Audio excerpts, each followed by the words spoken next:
Hombankan kuah. Hombankan garam.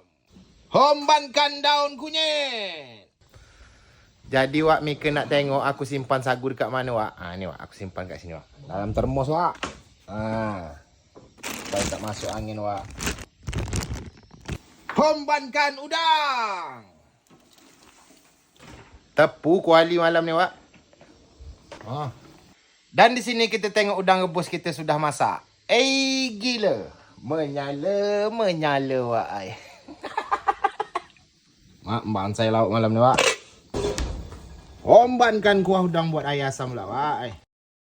Ramai Wak kita nangkuk malam ni Wak.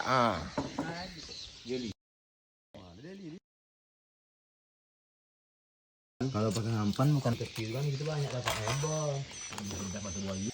Buaya laut tengah awak di atas tak sempat itu. Buat buaya. Kalau juga lawin dia. Gila Wak. Menyala Wak ai. Gila Bansai Wak, bansai malam ni. Kami jaga. Habis tu memang aku buat berjalan atas berdua malam lah. Wak, tangkap beranak kawan kita ni Wak. Ini tukang memban jala tadi Wak. Tersandar Wak kekenyangan. 2,5 kilo Wak udang. Orang 6 tak terhabis Wak. Mana ada jalan terhabis tengok. Banyak lagi.